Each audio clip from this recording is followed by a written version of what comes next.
I'd like now to invite David Greenstein and his students to come up, and they will be talking to you about how they have been using primary resources in their classes and really the importance of these kinds of materials to students' education. So David's going to introduce the students, so welcome them, please.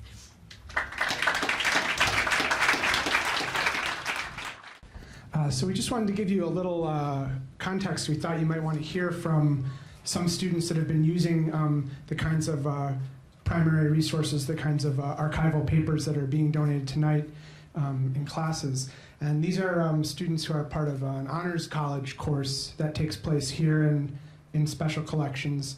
And this particular course is about Chicago in the 1960s and some of the challenges the city was facing then. And we've been using the Richard J. Daley papers in that course as one of our major resources that we've been looking at. And the students in this class are not history majors or political science majors. They're taking this course on top of their regular course load. So we thought you'd like to hear from some students who are using these kinds of archival resources for the first time. Ansam Barakat is a biology major, right? And she's minoring in psych and sociology. And Daniela Quinones is a mechanical engineering student here. And Eduardo Acivas is graduating this year, and he's also studying biology. I think he's going to be an EMT this summer. So that'll be great. So tell us a little bit about what did it feel like to get to use archival documents for the first time in this class? Hello. Okay, just make sure it works. Yeah, I think at least for me, the best part about using like the actual archival documents, it really makes you think, wow, this was real. This actually happened. So I don't know. I just on top of just like knowing what happened back then, just getting the feeling that it actually happened, it's an invaluable experience to me, in my opinion. Yeah, it's truly an enriching experience. You know, not a lot of people get the chance to look at these documents and even like see the perspectives that they had during that time period and what they were going through, and especially looking at these papers, it does really give us a different perspective on how things were done and said during that time period.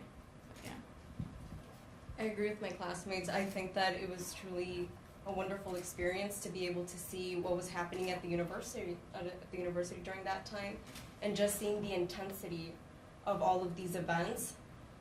For example, we looked a lot into the Vietnam War, and I would say that in school there were only like 1 or 2 pages in my textbook about the Vietnam War, but I think that being able to hold the documents and see just how deeply divided the nation was because of that event, it really helped shape just my understanding of how the university was and just how national defense was at that time.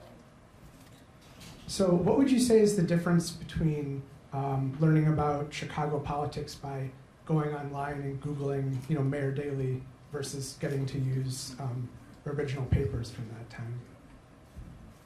Well, I mean, a lot of it is like what I said earlier, just like it gives you a sense of just the importance of the events and just how real they were. Another thing is, it's just, at least for me, it's like, because we weren't just looking at letters and everything, we were also looking at newspapers of the time, and while research articles online that you Google, they focus on like the specific thing you're looking for, the like newspapers that are available here in the library, they don't just talk about the events. You see like little snippets of other pieces of life. Like we saw like a bunch of ads for Cannonball Adderley. He was performing here a couple of times. A lot of different things too. A lot of different ads for like products of the time, which really makes you think like, wow, this is really old. So yeah, I think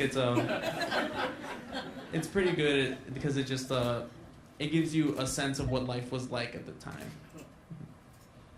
And especially online nowadays, a lot of people do forge a lot of things, so it's not a really trusted source, especially with some of the websites. Getting to hold the documents and the papers, the letters, just proves everything that's said or done or you've seen online. And it just gives it that, extra touch and feeling and an experience that you can't really experience by looking at a screen. Yeah. I feel like with things that are online, there's always some human bias because of the people that post it, and I think that bias is just purely human. But it was great to see that bias go away because we can hold the documents, we can form our own opinions, we can see all of the sides of what was going on. So you don't have someone kind of telling you how to interpret the event, you can interpret it yourself. So what would you say surprised you about working with original documents? I think, at least for me, just how many there were. Like all these papers, like someone did a really good job of keeping these, and they saved like every little thing they had. So it was just really cool to see like the magnitude of the materials we have. 'Cause it's not like we have like 10 papers here. We have like aisles and aisles of them. So it's just a lot of information and just a lot of valuable information that's there for us to utilize. The thing that surprised me is racism. There was a lot of racist, remarks you could find here and there on the documents, especially in the Urban Renewal book. I found that really interesting, and yeah, so. Something that I found interesting is just how old some of the papers were and how careful we had to be with them. I think that for me this was a completely new experience, and it was difficult just learning how to be careful with the papers, how not to mix them up. And So what was like one thing that you found in the Richard J. Daley papers that you thought was really interesting? Well, for our class, we have an assignment where we have to come up with we're basically creating an exhibit using the materials in the Daley Collection, and I think right now I'm focusing on a newspaper article, and it's about a UIC student during the time of the 1968 Chicago riots, and I thought it was really cool because reading the entire article, this student he ventured straight into like where the riots happened just as they had like just barely happened. Like the firefighters were still putting out fires and everything. This kid, like I thought it was cool. He basically just snuck in, made sure no one saw him, and he took pictures. He wrote accounts. He talked to firefighters. He basically I mean, it wasn't the safest area at the time, and this student ventured in. So I think it was just really cool because it showed just how dedicated some students were back then, especially when it came to like big events like the 1968 Chicago riots. The Urban Renewal Plan was really interesting to even learn about and see how they wanted to change Chicago for the better. And it was really interesting to learn about it and get to see the different aspects that was put into it in order to get Chicago to where it is right now. to me, everything that we had on Vietnam was very, very interesting. And I think it has to do with the fact that I'm starting my career in with a defense contractor. So it was just great to see the momentum and how people were feeling at that time. It was pretty awesome to hold the flyers that students were putting up throughout the university and how they were demanding that the ROTC be shut down because they were against the draft. And it was just purely amazing to see even how the views on the military have changed from that time and how it's kind of evolved into a different culture. Do you think that you would ever use archives again in the future, or would it relate to your other work, even though it's not really about politics? I think definitely, especially when if we're going to continue living in Chicago, it's definitely valuable to know a little bit more about it, especially from firsthand documents.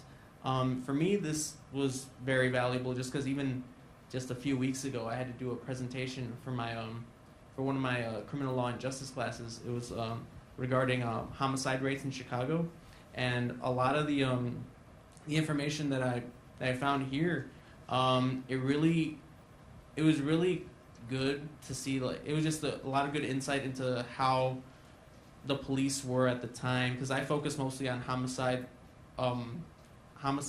against police and by police, and it was just good to see just how the police force back then was influenced not just by the political climate but just the administration of the time as well.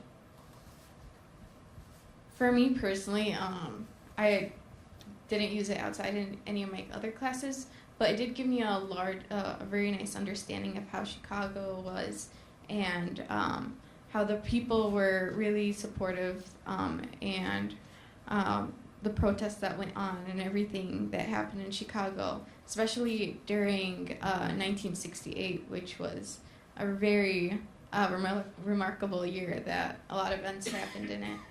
I am probably going to take him again next fall because this class is just really interesting to learn about, like, all the things that happened in Chicago, and the events and the protests, and it gives you a large understanding, different perspective on things. Instead of thinking one way, it just gave me a broad idea of, oh, this might have happened, or this might, affect other things. So it was really interesting to learn about it, and most definitely will continue to, hopefully. Okay, great. Well, that might be a good place to wrap up, because this fall in the class you'll get to use some of the Richard M. Daley papers that we've just gotten. So that'll be great. Thank you.